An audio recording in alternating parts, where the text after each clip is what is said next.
ओम नमः शिवाय। शिवलिंग की विशेष पूजा कैसे करें तथा शिवलिंग पर वो विशेष चीज़ क्या चढ़ाएं और शिव मंदिर से वो विशेष चीज़ क्या लेकर आएं कि घर की सभी परेशानियां और बाधाएं दूर हो। क्योंकि भगवान भोलेनाथ कालों के भी काल हैं, महाकाल हैं, इसलिए उनके सामने कोई भी बुरी शक्तियाँ पल भर भी नहीं टिक सकती। साथ ही भगवान शिव ऐसे देव माने जाते हैं जो मात्र एक लोटा जल से ही प्रसन्न हो जाते हैं और भक्तों पर अपनी कृपा बरसाते रहते हैं। और तो और इन्हें प्रसन्न करना भी बेहद आसान है। सोमवार का दिन, जो कि देवों के देव महादेव भगवान शिव का दिन है, सबसे खास बात यह है कि सोमवार के दिन भगवान शिव की आराधना करने से आपकी सभी मनोकामनाएं पूर्ण होंगी। कहते हैं सच्चे मन से की गई सोमवार की पूजा से मनचाहा जीवन साथी मिलता है। अपने और अपने परिवार के जीवन को सुखमय बनाने के लिए लोग बहुत कड़ी मेहनत करके धन एकत्रित करते हैं, लेकिन कई बार अथक मेहनत करने के बाद भी लोगों की धन संबंधित परेशानियां दूर नहीं हो पाती हैं। सोमवार को किए गए इस विशेष पूजा और उपाय से धन आगमन के सारे रास्ते खुल जाते हैं। इसलिए सोमवार के दिन भगवान शिव का पूजन किया जाता है और कहते हैं कि यदि आपकी आराधना से भोलेनाथ प्रसन्न हो जाएं, तो सभी परेशानियां दूर होती हैं। यदि आप भगवान शिव का आशीर्वाद पाना चाहते हैं तो सोमवार की शाम को कुछ विशेष उपाय अवश्य करने चाहिए। यदि भोलेनाथ की कृपा पर आप विश्वास रखते हैं तो ये छोटी सी पूजा और शिवलिंग का ये छोटा सा उपाय आपको लाभ अवश्य पहुंचाएगा। 11 सोमवार में ही आपको परेशानियां कम होने लगेंगी। आप देखेंगे कि कुछ ही समय में आपकी सभी बाधाएं दूर होने लगेंगी। संपूर्ण विश्वास के साथ किए गए इस उपाय से आपके जीवन में परिवर्तन जरूर होगा। क्योंकि महादेव जो कालों के भी काल हैं, इसलिए अपने भक्तों के सभी दुखों का निवारण करने वाले महादेव की शरण में हमारी बड़ी से बड़ी समस्या भी तिनके के समान होती है। समस्या चाहे कोई भी क्यों न हो, धन का अभाव हो, कर्ज से परेशान हो या घर परिवार में सदस्यों की आपसी सहमति न बन पाती हो, कलह कलेश की स्थितियां बनी रहती हो, आपसी रिश्ते बिगड़ते जा रहे हों, ऐसी परिस्थितियों में शिवलिंग की विशेष पूजा का ये उपाय चमत्कारी प्रभाव डालता है।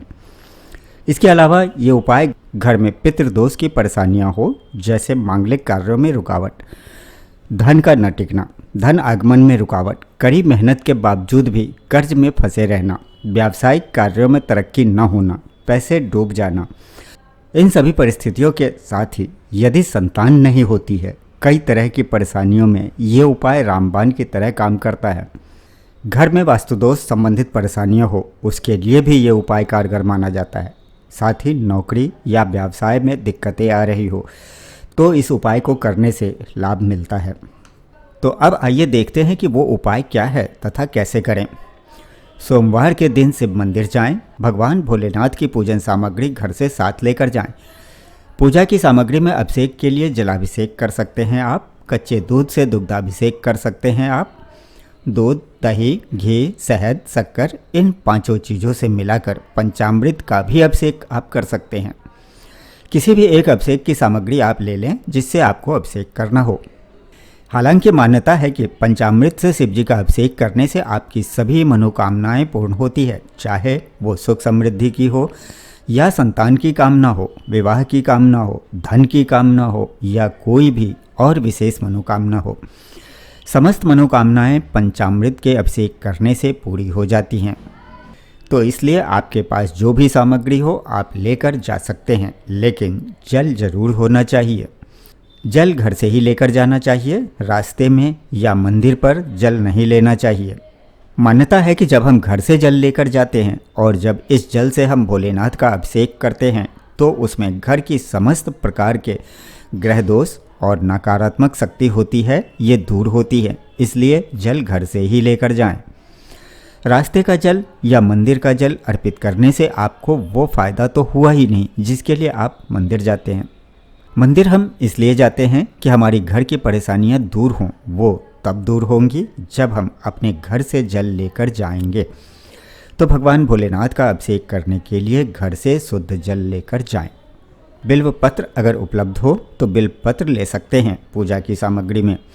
भोलेनाथ को अर्पित करने के लिए सफ़ेद चंदन ले लीजिए। इसके साथ ही एक दीपक अवश्य ले लीजिए, चाहे तिल के तेल का हो या शुद्ध घी का, जिसका भी आप प्रज्वलित करना चाहें। पर दीपक अवश्य आपको मंदिर में जलाना है। आंकड़े या मदार का कोई भी सफ़ेद पुष्प जो भी उपलब्ध हो जरूर लेकर जाएं। न उपलब्ध हो तो अधिक परेशान होने की आवश्यकता भी नहीं है, लेकिन अगर मिल जाए तो ज़रूर लेकर जाएं। तो ये सामग्री लेकर शिव मंदिर में जाएं, जहां पर भगवान भोलेनाथ की आपको पूजा करनी है। अच्छा, अब यहाँ पर एक बात आपको और बता दें कि अगर आपके घर के आसपास कोई ऐसा मंदिर हो, यानी कि कोई ऐसा शिवलिंग है जो पीपल के पेड़ के नीचे हो, तो ऐसे शिवलिंग का पूजन करने से आपको शीघ्र ही लाभ होगा। इसलिए ऐसा शिवलिंग हो आपके घर के आसपास तो जरूर जाइए, नहीं तो जो भी शिवलिंग हो वहाँ पर आप जाकर पूजा कर सकते हैं। सबसे पहले शिवलिंग पर जल अर्पित करें, या जो भी अभिषेक की सामग्री आप भगवान भोलेनाथ के लिए लेकर आए हों उससे अभिषेक करें। उसके बाद फिर से भगवान भोलेनाथ को जल अर्पित करना चाहिए। ओम नमः शिवाय मंत्र के साथ ही पतली धार बनाकर जल अर्पित करें। इसके बाद सफ़ेद चंदन लगाएं, बिल्व पत्र अर्पित करें, पुष्प अर्पित करें और ओम नमः शिवाय मंत्र के साथ ही दीप प्रज्वलित कीजिए। ध्यान रहे कि इस विशेष पूजा में आज आपको एक विशेष चीज़ भी अर्पित करनी है। भगवान भोलेनाथ की पूजा में 108 की संख्या का विशेष महत्व होता है। 108 की संख्या में भगवान भोलेनाथ को जब हम कुछ भी अर्पित करते हैं तो हमारी बात भगवान भोलेनाथ तक शीघ्र पहुंचती है और भगवान भोलेनाथ हमारी मनोकामना को अवश्य ही शीघ्र पूरा करते हैं। कोई भी समस्या हो, आप 108 पुष्प, 108 बिल्वपत्र, 108 धतूरे के पुष्प या कोई भी उनकी प्रिय चीज़ें अर्पित करते हैं तो इसका बहुत शीघ्र लाभ आपको होता है। इनमें से कोई भी सामग्री जो 108 की संख्या में आपके पास उपलब्ध हो तो अवश्य अर्पित करें। और ये चीज़ें मिलने में दिक्कत हो तो बहुत ही आसानी से जो चीज़ आपको मिल सकती है वो भी हम आपको बता दें। वो चीज़ है चावल, जो कि सबके घर में अवश्य उपलब्ध होता है। तो अपने घर से अखंडित चावल जो कि बिल्कुल भी टूटे हुए ना हो, यानी कि अक्षत 108 की संख्या में गिन कर ले जाएं। एक एक चावल का दाना ओम नमः शिवाय मंत्र बोलते हुए अपने दाहिने हाथ से भगवान भोलेनाथ को अर्पित करें। 108 जो चावल के दाने हैं आपके पास, उसे अर्पित करने के बाद भगवान भोलेनाथ की आरती कीजिए। फिर अपनी मनोकामना पूर्ण करने की प्रार्थना भगवान भोलेनाथ से करें। अपनी जो भी परेशानी है, चाहे वो कोई भी समस्या हो, जिस संकट से आप घिरे हुए हों, भगवान भोलेनाथ से अवश्य कहिए। शांत मन से की गई प्रार्थना भगवान भोलेनाथ अवश्य सुनते हैं। कोई समस्या नहीं है तो भी सर्वमंगल की प्रार्थना भगवान भोलेनाथ से अवश्य करनी चाहिए। अब आप कहेंगे कि इस पूजा में विशेष क्या है, हम तो हर बार ऐसे ही पूजा करते हैं।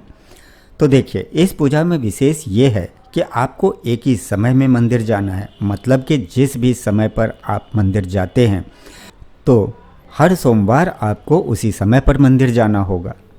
5-10 मिनट का अंतर चल सकता है, लेकिन ऐसा नहीं होना चाहिए कि आज आप 7 बजे जा रहे हों तो कल आप 8 बजे जाएं। तो ध्यान रहे, हर सोमवार एक ही समय पर आपको मंदिर जाना है। दूसरा, जो भी सामग्री आप भगवान भोलेनाथ के लिए लेकर जा रहे हैं 108 की संख्या में हो। जैसे आप चावल के दाने लेकर जा रहे हों या फिर आंकड़े के पुष्प या बिल्वपत्र, जो भी सामग्री आप लेकर जा रहे हों, आपको वही सामग्री हर सोमवार लेकर जानी है। काले या नीले रंग का वस्त्र धारण करके आपको मंदिर नहीं जाना है। इस बात का भी आपको विशेष ध्यान रखना है। अब यहाँ पर कई लोगों के प्रश्न होते हैं कि यदि घर में शिवलिंग है तो वहाँ ये उपाय कर सकते हैं हम? तो नहीं कर सकते, बिल्कुल भी नहीं कर सकते, क्योंकि मंदिर में जो शिवलिंग होता है उसकी शक्ति घर के शिवलिंग से कहीं अधिक होती है। घर के शिवलिंग से कहीं अधिक ऊर्जा उसमें मौजूद होती है। इसलिए मंदिर जाकर की गई पूजा शीघ्र फलित होती है, बहुत जल्दी लाभ मिलता है।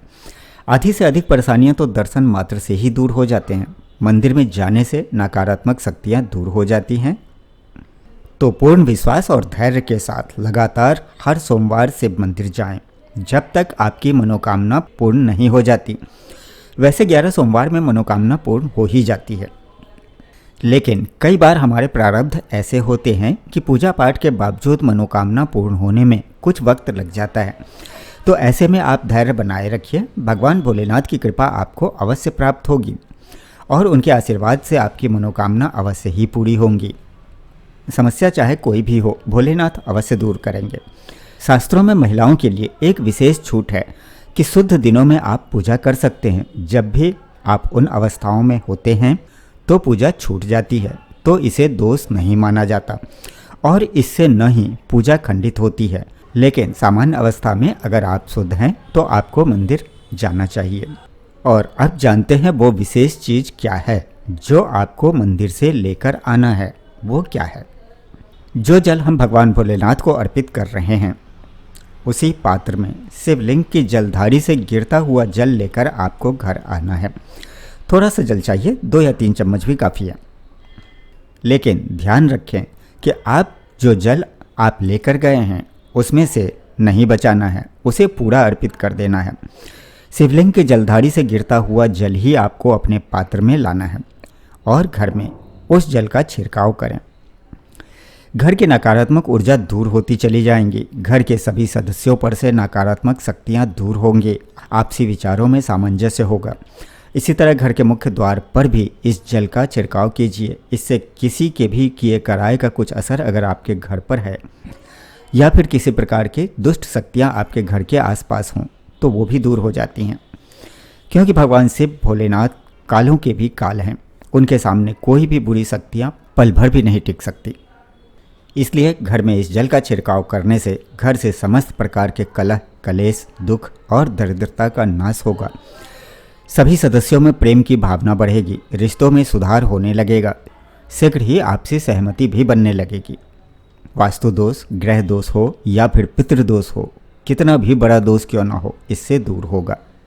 अब ऐसे में आपके मन में एक सवाल तो जरूर होगा कि जब हम जल चढ़ा रहे होते हैं उसी समय पर कई अन्य लोग भी जल चढ़ा रहे होते हैं, तब ऐसे में हम क्या करें?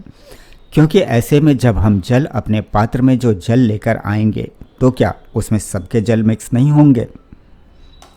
देखिए, इससे हमें कोई फर्क नहीं पड़ता है, क्योंकि शिवलिंग की जलधारी से गिरता हुआ जल जो होता है वो अमृत के समान होता है। उसमें शिव जी की कृपा और शक्तियों का अंश मौजूद होता है। इसलिए चाहे किसी ने भी वो जल चढ़ाया हो, हमें उस पात्र में थोड़ा सा जल चाहिए जो शिवलिंग से गिरता हुआ जलधारी से हमें प्राप्त होता है। अतः इस जल से आपको लाभ इतना अच्छा दिखेगा कि आप स्वयं ही इस कार्य को लगातार करने लग जाएंगे। बस एक ही शर्त है, वो ये कि भोलेनाथ पर पूर्ण श्रद्धा और विश्वास होना चाहिए। तो हर हर महादेव का जयकारा कमेंट में ज़रूर लगाएं। वीडियो को लाइक और शेयर ज़्यादा से ज़्यादा करें ताकि आपके दोस्तों को भी इसका लाभ मिल सके। बहुत से लोगों के जीवन में परेशानियां होती हैं, उन्हें दूर करने के लिए अगर आप एक माध्यम बन पाते हैं तो ये भी आपके लिए बहुत बड़े पुण्य से कम नहीं होगा। अगर चैनल पर नए हैं तो चैनल को सब्सक्राइब जरूर कर लें, साथ ही सभी नोटिफिकेशन को ऑन कर लें ताकि अगली वीडियो मिले आपको सबसे पहले। फिर मिलते हैं आपसे अगली वीडियो में, तब तक के लिए आपका दिन शुभ हो। ओम नमः शिवाय।